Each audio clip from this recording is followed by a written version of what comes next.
cuando pensamos el diseño de las ciudades, cuando pensamos en nuestros barrios y volvemos a este concepto de las comunidades que son nuestros barrios, es por eso que es tan importante el tema de los cuidados. Contar con instalaciones en cercanía, ¿no? Tener claridad sobre los trayectos diarios que hacen las distintas personas. Pero si nosotras y nosotros queremos avanzar a la corresponsabilidad en los cuidados, justamente tenemos que facilitar estos dispositivos, facilitar el acceso de las familias, con la diversidad de familias, porque no podemos pensar en que hay un único tipo de familia. Entonces, históricamente, como decíamos, han sido las mujeres las que han estado a cargo de los cuidados, pero también trabajando hacia afuera. Hay estudios sobre la movilidad, por ejemplo, de las mujeres, las trayectorias en el día, dónde van, claro, cómo cortan el trabajo, cómo a veces toman trabajos flexibles para poder hacer estas tareas de cuidado. Entonces, todo eso que se ha generado un corpus, digamos, ya de diagnósticos que es más que suficiente, ¿no? Por más que uno tiene que ir siempre actualizando. Eso es lo que nos permite diseñar las políticas. Eso es lo que nos permite decir, bueno, en mi barrio, ¿qué tengo de dispositivos de cuidado? Mientras las constructoras crecen y se levantan edificios cada vez más caros, muchos de ellos incluso vacíos, a la mayoría de la población le cuesta enormemente acceder a un hogar digno. Los empresarios se enriquecen y la población de a pie se empobrece. La vivienda se encarece, la ciudad se vende metro a metro y mientras algunos hacen negocio, muchos no tienen dónde vivir. En ese contexto aparece la gentrificación. El término proviene de gentry, que se refiere a una clase acomodada. El proceso es conocido. Un barrio históricamente popular comienza a transformarse. Se renuevan fachadas, llegan nuevos comercios, mejora la iluminación y aumenta la inversión. Todo parece positivo. El barrio se pone lindo, más seguro, más atractivo. Pero junto con esas mejoras suben los precios y quienes vivieron ahí toda la vida ya no pueden sostenerlo. La vivienda deja de ser hogar para convertirse en un producto. Se construye para invertir, no para vivir. Y la ciudad, poco a poco, se vende metro a metro. Las ciudades empiezan a parecerse entre sí. Cafés, plazas, edificios, tiendas, todo responde a una misma estética global, minimalista, limpia, ordenada. Una idea de lo lindo que borra lo distinto, lo propio, lo vivo. Un colonialismo que ya no solo ocupa territorios, sino también formas de habitar. Se pierden los terceros espacios, la vereda, la plaza, el café donde podías estar sin consumir, lugares para encontrarnos, para descansar, para existir sin tener que pagar. Hoy, si no consumís, incomodás. Incluso el tiempo libre parece tener que justificarse. En este escenario, el problema se pone sobre la gente. Se dice que es el progreso, que es inevitable, que es lo que hay. Pero no. El mercado inmobiliario dice que si se dejan de construir monoambientes y se pasa a unidades de mínimo 35 metros cuadrados, los precios van a subir, como si no hubiera alternativa, como si no hubiera una enorme ganancia detrás. Desde una mirada feminista sabemos que las ciudades son pensadas de un arquetipo, los tipos blancos, héteros y trabajadores, con auto, por supuesto.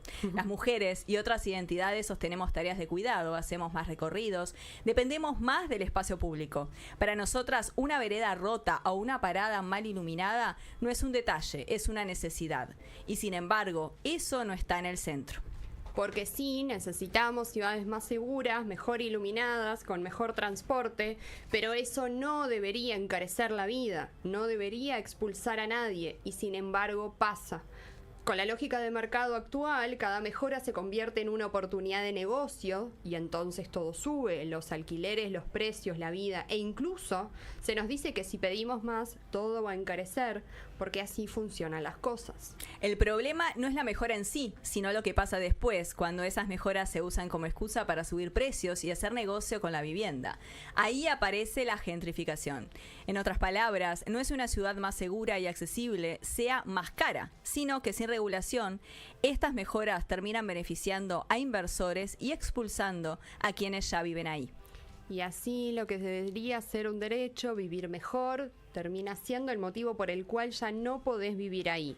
Cuando un barrio pierde su diversidad de comercios, de edades, de clases sociales, pierde vida.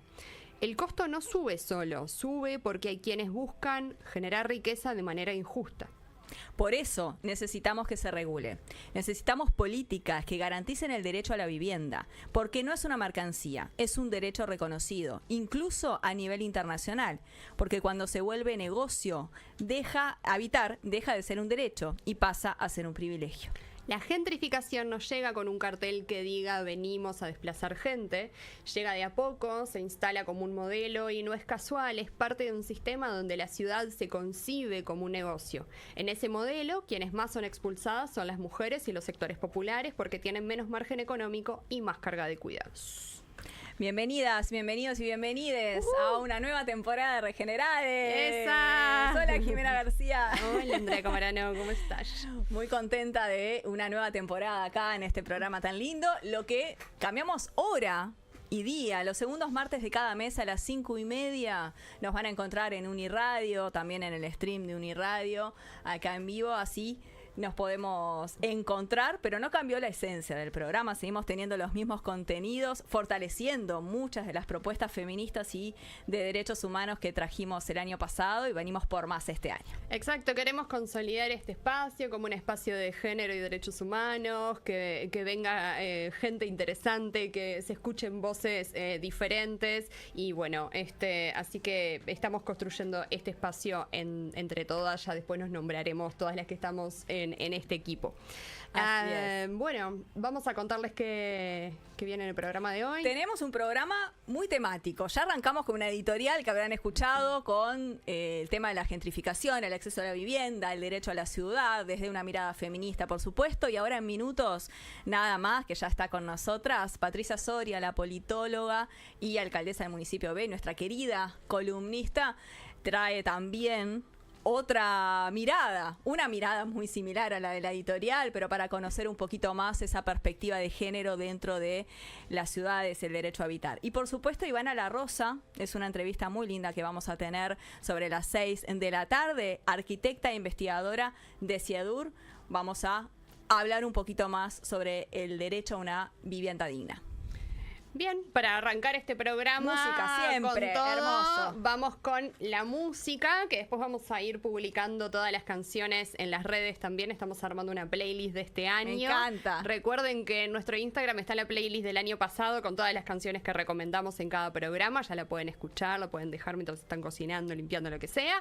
Y ahora se viene la playlist de este año que empieza con esta canción. Es una canción que se llama Gentrificación y es de Estrogenuinas, wow, una agrupación punk feminista de Salamanca, España.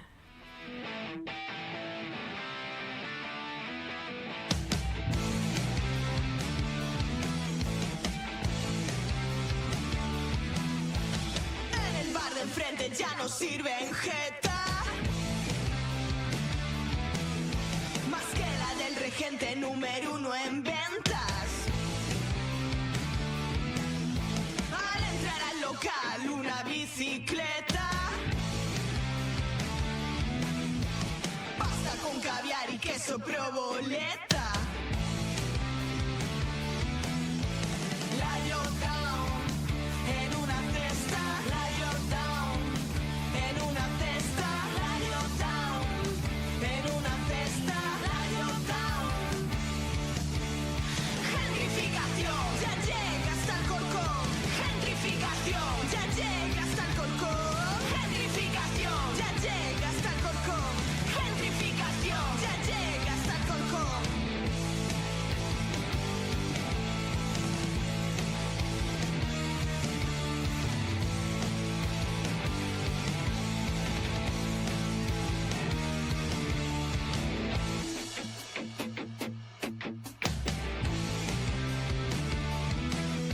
Ultramarinos Paqui ahora vende avena. La nueva clientela ha roto sus esquemas. Renovarse o morir, planteamiento lógico.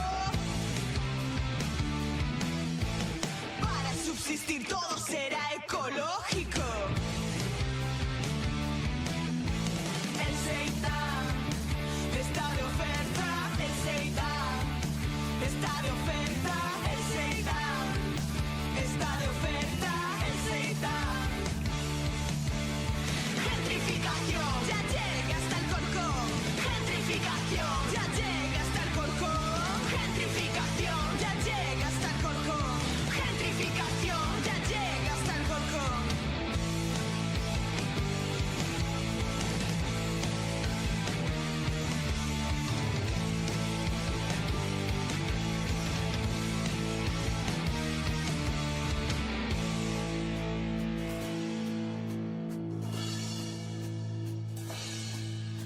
Los niños en el parque casi nunca juegan, lo han levantado todo, ni un columpio queda. Padres que se preocupan, velan por sus hijos, quieren que se conviertan en los nuevos ricos.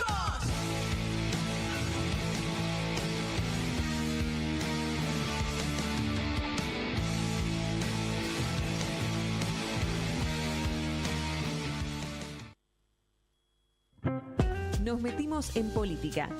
Una columna de género y política a cargo de Patricia Soria.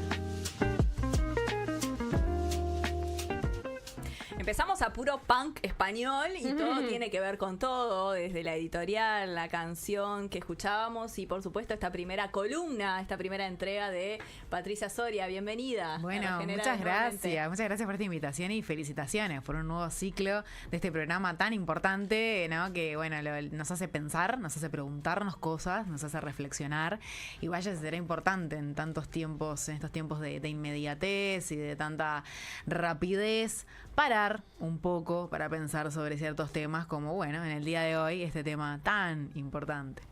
Así que, bueno, agradecerles. Bien, y te traes también la gentrificación con perspectiva de género, como no podía ser de otra manera. Y también desde tu experiencia ahora como alcaldesa del municipio, también el habitar la ciudad, el recorrer los barrios y todas las transformaciones que han tenido los barrios del municipio B, es uno de los grandes ejemplos, ¿no? Sí, sin duda. Y bueno, en Montevideo también todo, ¿no? Tiene hay varias experiencias, pero sin duda que en el municipio B es uno de los territorios en donde el metro cuadrado se ha valorizado y revalorizado muchísimo más que en otros lados, ¿no?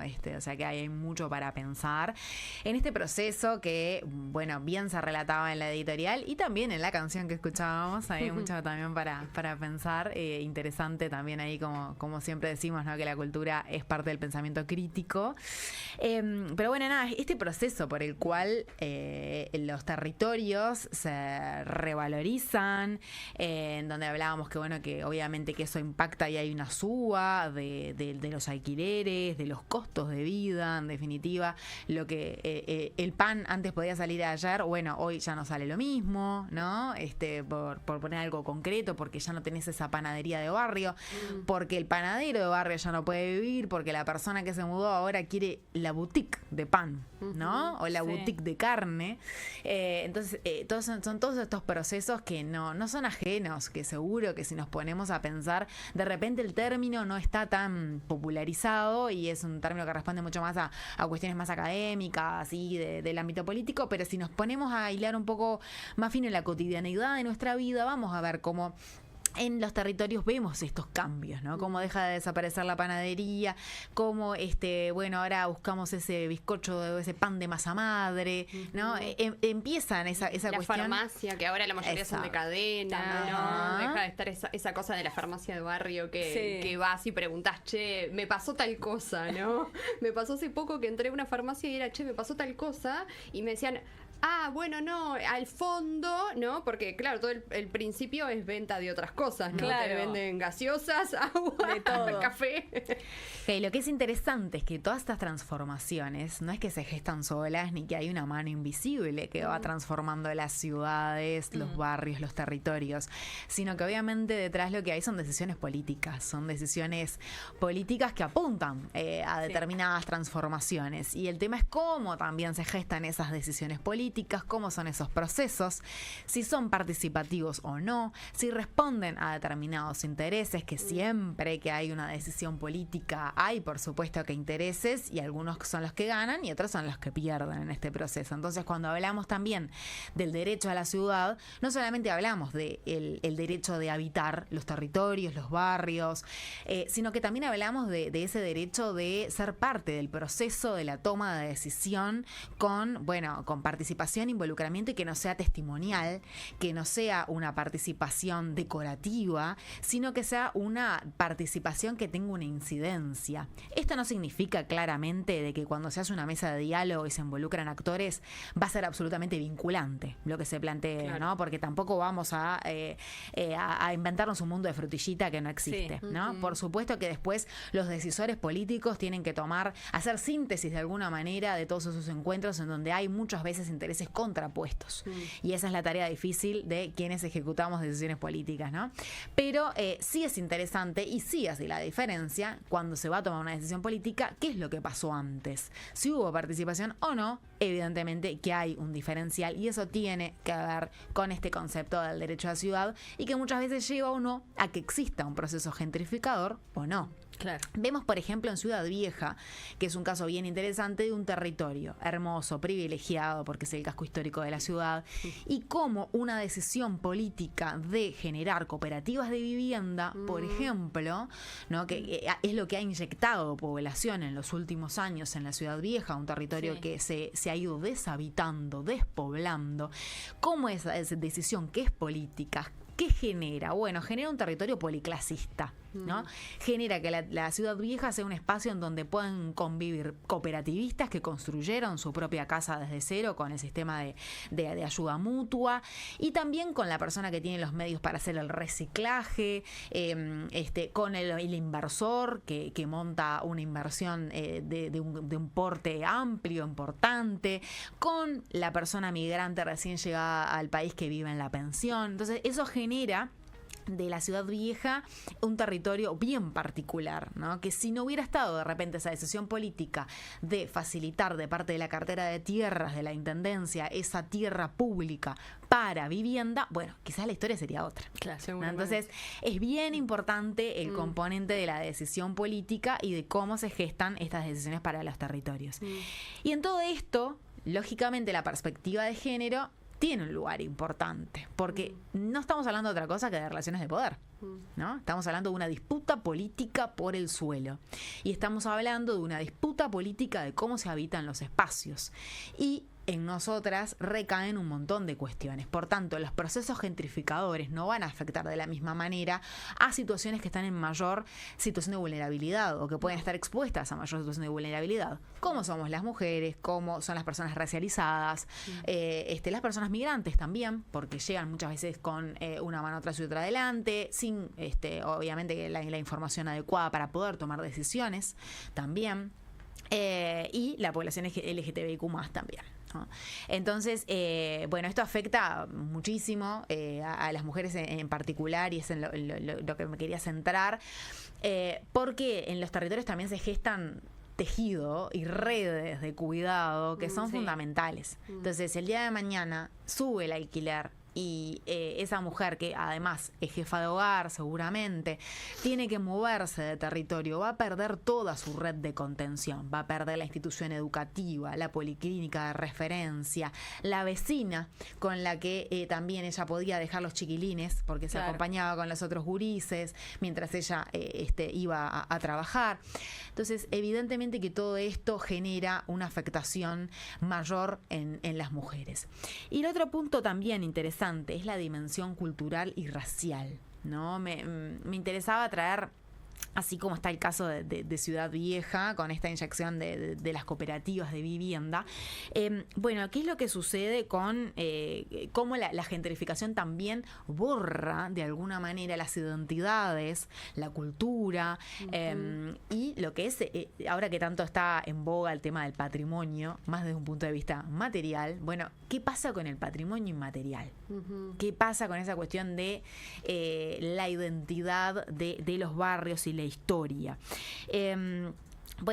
Hay barrios que tienen una identidad colectiva muy marcada y ya se han vivido procesos. No podemos dejar de mencionar lo que sucedió en dictadura con los desplazamientos forzados de los conventillos. Sin duda. ¿No? En donde, la dictadura en ese momento decidió que las personas que vivían en los conventillos, no tenían que seguir viviendo allí. Entonces, ¿qué se hizo? Se hizo un desalojo forzado de parte del Estado y esas personas que vivían en Barrio Sur, en Barrio Palermo, fueron despojadas de su casa y de todas estas redes de contención de las que hablábamos y fueron trasladadas a Cerro Norte y a otros barrios de Montevideo donde tuvieron que empezar de cero. ¿No? En donde además, obviamente, las condiciones también fueron terribles, sin luz, sin agua, con vigilancia, como si fueran delincuentes, ¿no? Entonces, fue una situación terrible de violación de los derechos humanos, donde todavía el Estado está en deuda, ¿no? Porque hay que hacer una reparación allí integral para esas personas. ¿Qué es lo que sucede ahora con la población afrodescendiente? En estos barrios que son cuna del candombe, ¿no? Barrios que tienen arraigada una tradición cultural y cultura que se consume, porque se consume la estética, ¿no? De la cultura candombera. Uno elige ir a sacarse la foto a donde está la comparsa, generar esta cuestión de consumo, la cultura del candombe. Es lo que se vende también turísticamente, ¿no? Se empieza a poner ahí como, bueno, una cuestión de moda, de consumo estético de esta cultura. Y ahí entra el otro término que es la apropiación cultural. Entonces, ¿qué es lo que sucede con estos barrios que aparte son próximos a la Rambla, ¿no? Tienen una belleza importantísima, que no están plagados tampoco de edificios. Bueno, las personas que son de otros barrios y que desconocen esta cultura y esta historia, se mudan a estos barrios. Se mudan a estos barrios y luego que se mudan a estos barrios que tienen toda esta riqueza cultural de este patrimonio inmaterial, que aparte el candombe ha sido declarado Patrimonio Inmaterial de la Humanidad por la UNESCO. Bueno, cuando llegan les empieza a molestar la comparsa. Claro. Se mudaron justamente a la cuna del candombe, ¿no? Como que ahí hay un problema. Entonces, hay toda una cuestión que nos remite, ¿no? a todos estos conceptos que son el patrimonio inmaterial, la memoria urbana, el racismo estructural, la apropiación cultural. Entonces, ¿qué es lo que termina sucediendo?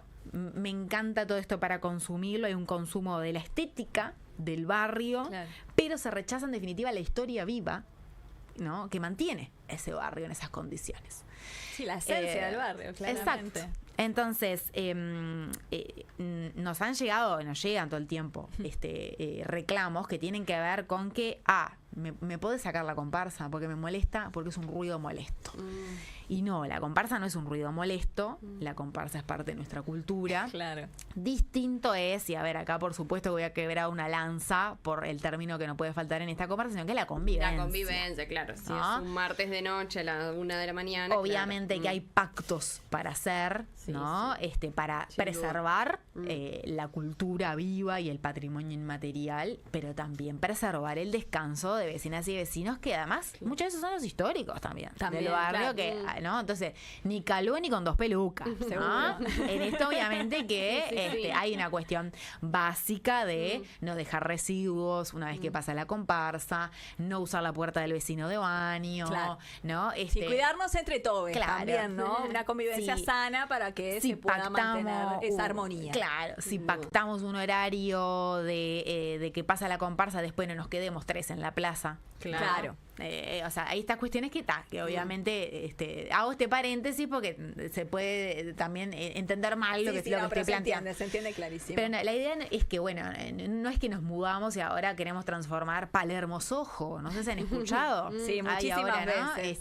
Este invento de que queremos hacer más cozy a Barrio Sur y Palermo, por ejemplo. Entonces, bueno, a modo de cierre, como para ir pensando, es esto, ¿no? ¿Quién decide? ¿Quién decide? ¿No? Entonces es importante que nos metamos en las colectivos barriales, en donde veamos que hay incidencia, en donde veamos que hay oportunidad, porque después aparecen las manos invisibles y nos transforman los territorios. Entonces, Claro. es importante que después no se termine resolviendo en términos de lógica del mercado, sino que se tenga en cuenta la memoria, que se tenga en cuenta también la justicia territorial, que es otro concepto importante para saldar estas discusiones y que no seamos siempre nosotras el último orejón del tarro. Clarísima, como siempre, Patricia Soria, es un gusto siempre contar contigo. Gracias por ser parte de Regenerales 2026 y te esperamos dentro de algunos martes para seguir construyendo también y esta columna de Nos Metimos en Política. Muchísimas gracias, nos seguiremos viendo y escuchando.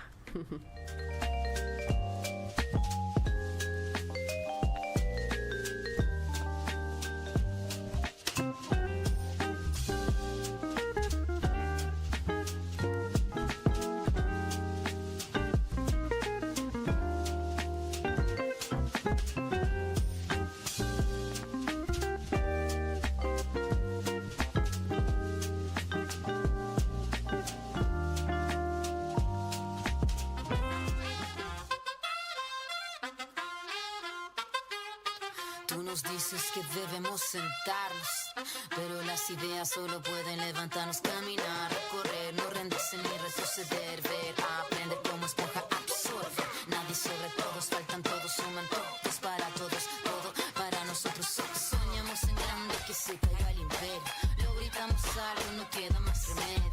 Esto no es utopía, es alegre rebeldía del baile de los que sobran de la danza tuya y mía. Levantarnos para de eso llevar, ni África ni América Latina se suba.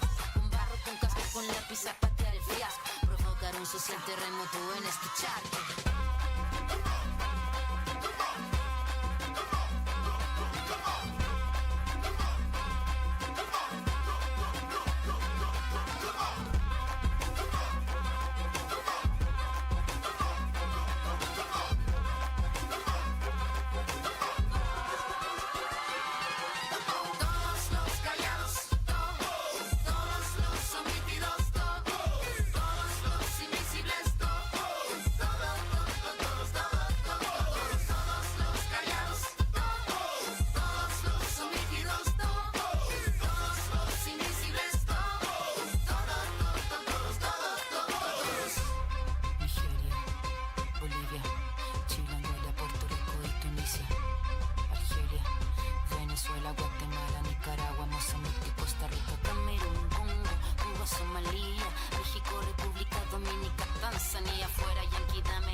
صار الوضع بده الردع لكل السيد بتحرر مستوطن بتلمس لكل مصافحة يد ألف كان ألف راق بالهدار الإعلام سلاح مطيب فبركوت أما لما ألمي يدي برجع الواقع كان todos los callados todos los omitidos todos los invisibles todos los callados todos los omitidos todos los invisibles pisoteo, colonización, Matías, Catrileo, Gualmapu. 1000 veces venceremos, del cielo al suelo y del suelo al cielo vamos. Caballito blanco, vuelve pa' tu pueblo, no te tenemos miedo, tenemos vida y fuego. Fuego en nuestras manos, fuego en nuestros ojos, tenemos tanta vida y esta fuerza color rojo. La niña María no quiere tu castigo, se va a liberar con el suelo palestino. Somos africanos, latinoamericanos, somos este sur y juntamos nuestras manos. Todos los callados, todos los omitidos, todos los invisibles, todos los callados, todos los omitidos, todos los invisibles,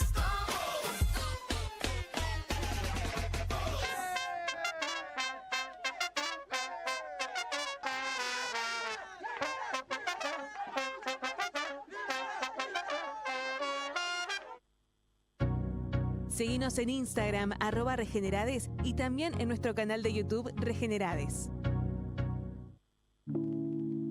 Ahora, la entrevista central en Regenerades.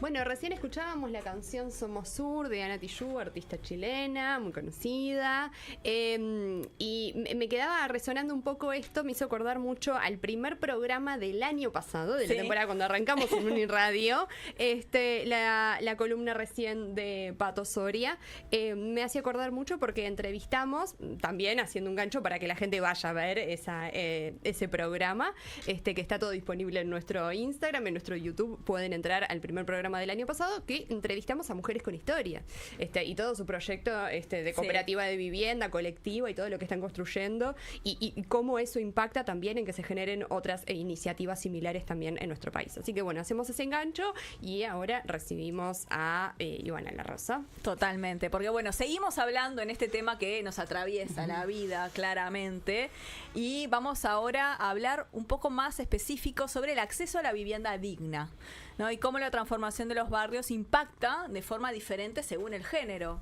porque bueno, esto es un programa feminista, entonces nosotras todo lo atravesamos por la perspectiva de género.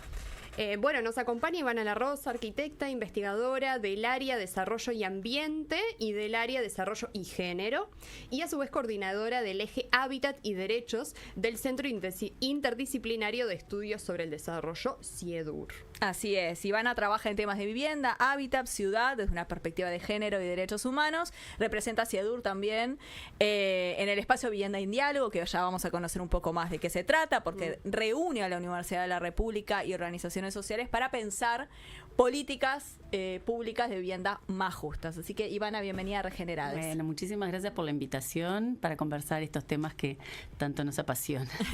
Bueno, buenísimo. Ivana, hoy el tema ya habrás escuchado, empezamos con la editorial, luego la columna de Patricia. Bueno, viene sobre la gentrificación, ¿no? Un término que se viene utilizando mucho en el último tiempo y queríamos como darle un poco de forma y traerlo a veces se habla más en otras ciudades. Sí. Queríamos traerlo a Montevideo para ver qué es lo que está sucediendo con este fenómeno y cuánto de eso nos atraviesa. Y como decía André, desde una mirada de género. Entonces, desde lo que ustedes vienen investigando, desde su experiencia, ¿cómo está afectando este desplazamiento, sobre todo a la sostenibilidad de la vida, pensando en el rol de las mujeres en las ciudades y demás? Perfecto. Bueno, primero que es importantísimo que estos estudios se hagan, ¿no? Y que se hagan por parte también de la institucionalidad, ya sea del Ministerio de Vivienda y de otras áreas de nuestro Estado, porque son importantes los datos para construir las políticas públicas, ¿no? Claro. Creo que lo que ustedes traen y nosotros trabajamos con esta perspectiva de género, la perspectiva también de la interseccionalidad y los feminismos aplicados a mirar la ciudad, me parece que es interesante como traer un poco de conceptos para quienes nos escuchen, entender desde dónde hablamos, porque a veces también uno empieza a repetir conceptos y no necesariamente todas y bajar todos. a tierra las cosas. Exacto, y no necesariamente todos nos entendemos de qué estamos hablando.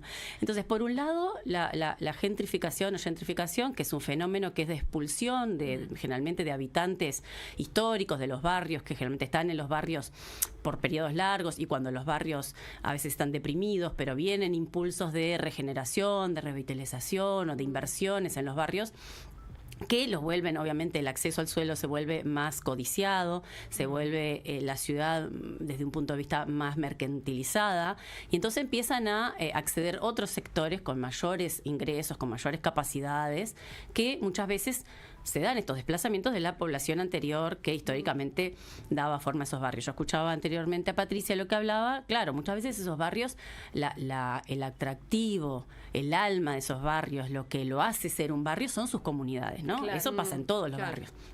Entonces hay que tener muchísimo cuidado, no solo por las propias personas, que son el centro en realidad de nuestra visión desde los derechos y con una visión feminista, pero además desde el punto de vista de que se quieren revitalizar zonas de la ciudad, bueno, si nosotros le sacamos el alma a esas zonas, en realidad esa revitalización va a ser muy artificial, ¿no? Entonces, eso es un primer, punto a marcar.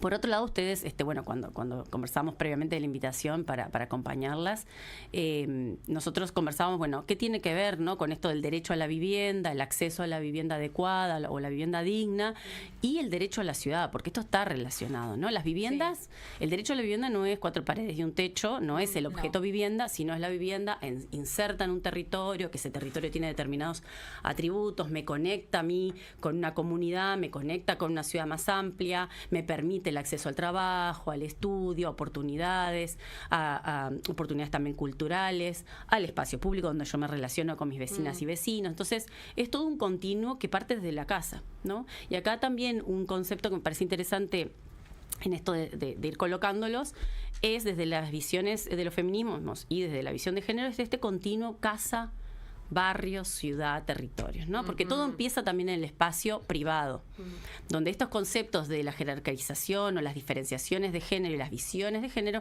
ya han establecido históricamente diferenciaciones, ¿no? Y también hablaban ustedes recién que tiene que ver con relaciones de poder, con un constructo social, cultural y digamos que históricamente, y esto sigue pasando, por más que esto obviamente se viene discutiendo en los últimos años mucho más, sigue pasando de que la división del trabajo por género sigue existiendo. La esfera privada está mucho más relacionada al trabajo que hacen las mujeres, a pesar que las mujeres hacen también tareas y trabajo en la esfera pública. Entonces, esa artificiosa división de lo privado y lo público, en definitiva, es la que ha generado estas ciudades que en realidad no son amables para todas las personas, ¿no? Hay una división de lo que es la esfera reproductiva, que es la que sostiene la vida, con respecto a la esfera productiva, que es la que se le da jerarquía en nuestras sociedades occidentales, digamos de alguna manera. Entonces, desde lo económico y lo social, hay que también entender eso, porque hay un trabajo que es el que está sosteniendo y que es el que es invisibilizado. Exacto. Y que mayoritariamente lo hacen las mujeres. Esto que hablamos, ¿no?, del trabajo invisibilizado, lo hablábamos con Patricia también, cuando las personas son desplazadas de sus barrios, cambia la organización cotidiana de la vida, las escuelas, la policlínica, las farmacias, el almacén, o sea, cambia todas esas redes de contención que tenemos, ¿no? Y porque a veces cuando hablamos de la gentrificación también tenemos que hablar de estas cargas de cuidado. Entonces queríamos preguntarte cómo debería transformarse el diseño de la vivienda y del hábitat para incorporar estos aspectos de cuidado, estas tareas que quizás las vemos nosotras, pero son tan importantes por esto que mencionábamos. Tal cual. Bueno, primero que nada, por suerte, en Uruguay se viene ya desarrollando mucha discusión, ¿no?, sobre las políticas de cuidado. Uruguay es pionero en sus políticas, a pesar de que hay un desfasaje entre lo que tenemos como regulación y cómo se ha ido implementando. Eso es una demanda. De hecho, colegas mías de CIEDUR también, que están en el área de género y que son economistas feministas, junto a la Red Pro Cuidados, han venido desarrollando estas discusiones con muchas organizaciones. Y ahí entonces vemos, ¿no?, cómo los cuidados no pueden ser, no es una responsabilidad individual, no es una responsabilidad de las mujeres, ¿no? Es una corresponsabilidad y es una responsabilidad también del Estado, porque los cuidados también son un derecho. Exacto. Entonces, por eso tenemos que tener políticas públicas de cuidado, recursos asignados, porque no es solo reconocer los cuidados como tal, sino hay recursos para los mismos. Está escrito, pero no se puede implementar. Lo mismo pasa con el acceso a la vivienda y demás. Entonces, cuando pensamos el diseño de las ciudades, cuando pensamos en nuestros barrios y volvemos a este concepto de las comunidades que son nuestros barrios, es por eso que es tan importante el tema de los cuidados. Contar con instalaciones en cercanía, ¿no? Tener claridad sobre los trayectos diarios que hacen las distintas personas. Pero si nosotras y nosotros queremos avanzar a la corresponsabilidad en los cuidados, justamente tenemos que facilitar estos dispositivos, facilitar el acceso de las familias, con la diversidad de familias, porque no podemos pensar en que hay un único tipo de familia. Entonces, históricamente, como decíamos, han sido las mujeres las que han estado a cargo de los cuidados, pero también trabajando hacia afuera. Hay estudios sobre la movilidad, por ejemplo, de las mujeres, las trayectorias en el día, dónde van, cómo cortan el trabajo, cómo a veces toman trabajos flexibles para poder hacer estas tareas de cuidado. Entonces, todo eso que se ha generado un corpus, digamos, ya de diagnósticos que es más que suficiente, ¿no? Por más que uno tiene que ir siempre actualizando. Eso es lo que nos permite diseñar las políticas. Eso es lo que nos permite decir, bueno, en mi barrio, ¿qué tengo de dispositivos de cuidado? ¿A cuánto se encuentran determinados núcleos de lo que puede ser el cuidado para niños preescolares, para niños escolares? ¿Cómo acceden los adolescentes, las adolescentes a los centros de estudio, a ofertas culturales que también en el día les proporcionen otros espacios? Todo eso es lo que nosotros hablamos del sostenimiento de la vida, porque en definitiva eso es lo que genera también el desarrollo pleno de las personas. Y contar con eso, por eso decimos que siempre es un vínculo de el espacio privado y el espacio público, y que no puede ser restringido a que, bueno, las familias son las que tienen que resolver, porque en esa, digamos que ha sido hegemónicamente lo que ha pasado, siempre han sido las mujeres, ¿no? Mayoritariamente las que han tenido que sacrificar o hacer la doble jornada o triple jornada, según los estudios que tenemos, para ese tema. Entonces, el diseño de la ciudad tiene que tomar esto, y el diseño tiene que favorecer justamente las personas, el acceso de las personas a los espacios. Nosotros vemos que nuestras ciudades, como la mayoría, ¿qué privilegian? Privilegian el automóvil. No privilegian tanto los espacios donde las personas pueden ir caminando, llegando a distintos espacios, donde las niñeces pueden aprovechar su barrio realmente sin temores a que pase algo, ¿no? Estamos cada vez más privilegiando los autos. Y entonces, esto, si bien es una crítica que no es novedosa en lo más mínimo, a veces yo siento que, bueno, repetir esto es como casi perogrullo, pero bueno, no vemos cambios en las políticas que favorezcan mejorar, por ejemplo, transportes públicos que hagan que además la ciudad sea más sostenible. la ciudad sea un espacio ambiental y socialmente sostenible. Hay muchas dimensiones que se tocan y por eso estas visiones desde las dimensiones de género, desde las dimensiones de los feminismos con las personas, pero también cuestionando eso que decíamos, ¿no? ¿Cómo se sostiene la vida? No somos solo las personas, hay una eco e interdependencia que tenemos que tomar en cuenta. Si nosotros solo tenemos una visión tan restrictiva, bueno, estamos viendo los cambios que hay, ¿no? A nivel mundial, que bueno, que no vamos a poder responder. Pero todo eso son políticas, Claro. son con participación, porque, a ver, los jerarcas, las personas que están hoy en las políticas, a ver, no pueden tener todos los conocimientos, por más que sean personas preparadas. ¿Cómo garantizamos que hay cuestiones que son situadas, que son contextualizadas? Con la participación, que además es un derecho. Pero para que esa participación exista, también tenemos que generar metodologías, recursos, personas que faciliten esos accesos, información. Entonces, ahí vemos que es un entramado que tiene su entramado, digamos, un engranaje que tiene que funcionar. Seguro. Si tuvieras ahora una reunión con una jerarquía política que estuviera involucrada en diseño, ¿no? de espacios, ¿qué cosas se vienen estudiando desde esta perspectiva, desde el urbanismo feminista? Que digas, bueno, para facilitar todas estas cuestiones que tienen que ver con el acceso, con disminuir las barreras para acceder a la salud, a la educación, al trabajo, la movilidad, ¿no? Toda esta cuestión desde una perspectiva de género. Que, no sé, algunas cosas así como que digas, bueno, del diseño debería tener en cuenta que... Bueno, primero lo que decíamos, ¿no? Un poco una diversidad en el acceso a la vivienda con diferentes... mecanismos para el acceso, por un lado, mecanismos para la tenencia, ¿no? Estamos viendo, no solo en Uruguay, no solo en Montevideo, que es donde más se ve, pero mundialmente esto que hablábamos recién de lo que nosotros llamamos la mercantilización de las ciudades, ¿no? Nosotros tenemos que tener políticas bien claras en sentido. Uruguay ha sido pionero, por ejemplo, con el sistema cooperativo, que también lo mencionaban anteriormente, sí. ¿verdad? Otras políticas, nosotros tenemos la ley de vivienda del año 68, también un país pionero en reconocer el acceso a la vivienda como un derecho humano, ya hace más de 50 años. Entonces, hay acciones que se han venido desarrollando, no es que no hay nada, al contrario, Uruguay tiene un corpus normativo, un corpus de acciones que ha venido desarrollando, pero que a la hora de, en este periodo, por ejemplo, si miramos el plan quinquenal de vivienda y hábitat, que lo hemos estado estudiando y hemos participado en intercambios con las autoridades, todas estas cuestiones aparecen reconocidas y estas dimensiones aparecen explícitamente mencionadas. Ahora, lo que nosotros tenemos que asegurar es que a la hora de implementarse realmente veamos que se avanza y que veamos esto de la participación por un lado, a nivel barrial, a nivel comunitario, a nivel sectorial, porque, por ejemplo, tenemos una población que lamentablemente no ha cambiado demasiado a pesar de los esfuerzos que se han hecho en términos de personas viviendo en asentamientos. Seguimos teniendo lamentablemente un mismo número fluctuante más menos, donde nosotros decimos que casi o alrededor de 200.000 personas en nuestro país viven en condiciones de precariedad.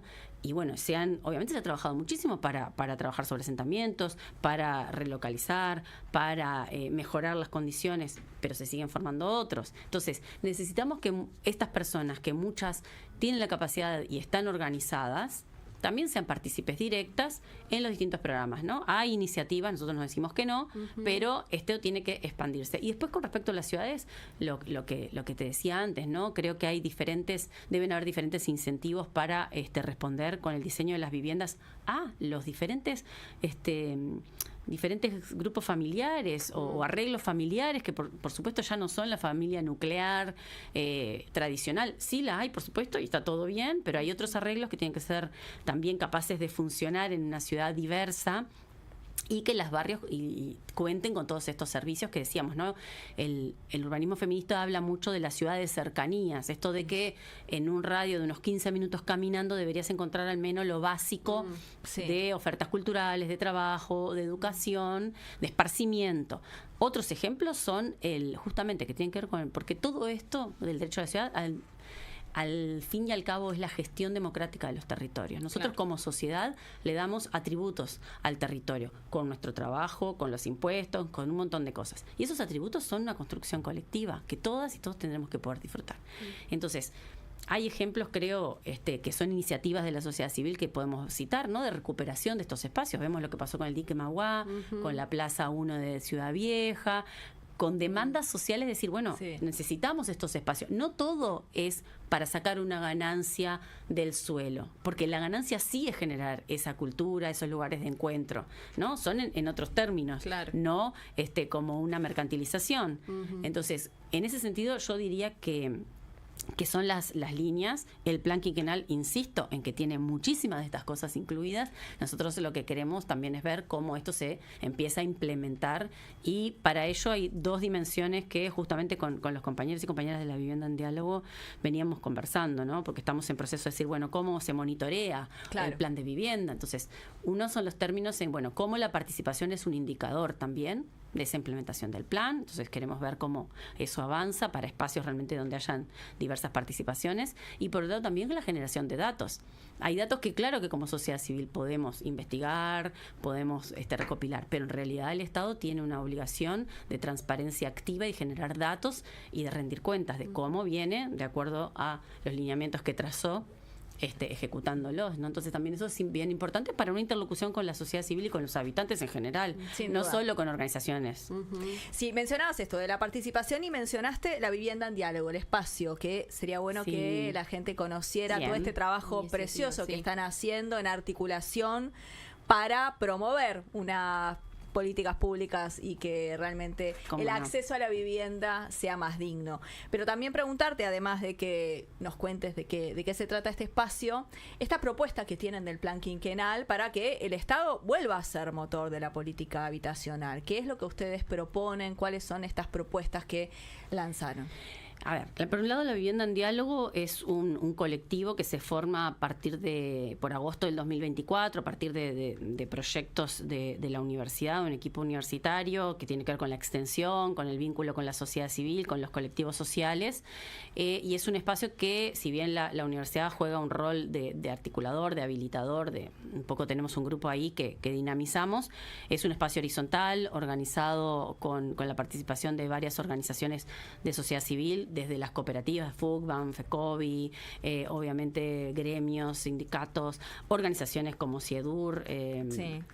IPRU, está ANON, pero también organizaciones más de territorio, como las mujeres de la Coordinadora de Asentamientos, como NITEP, que es el colectivo de las personas en situación de calle.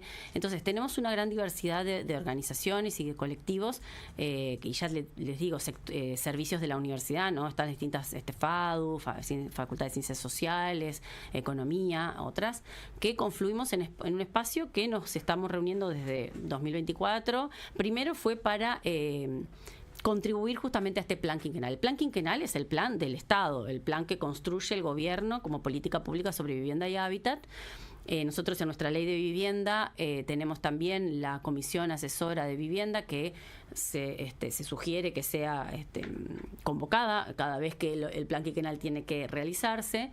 En el año pasado hubo 3 instancias donde el Ministerio de Vivienda, junto con distintos actores del Estado encargados de generar esta política pública, convocaron. Nosotros desde la Vivienda en Diálogo desarrollamos ciertas recomendaciones en el sentido de ir apuntando estos temas, estos nudos que nosotros vemos, que son parte del diagnóstico que mencionábamos recién y que el plan lo contiene también, pero también esbozando algunas soluciones en términos de o por dónde deberían ser. Obviamente la plataforma está disponible, después la podemos Sí. linkear Sí. para que la Sí, gente sí. la mire, pero bueno, hacíamos referencia a esto, ¿no? En base a una mirada desde los derechos humanos, donde la vivienda es un derecho, donde el derecho a la ciudad también tiene que ser garantizado y está en las políticas públicas de Uruguay.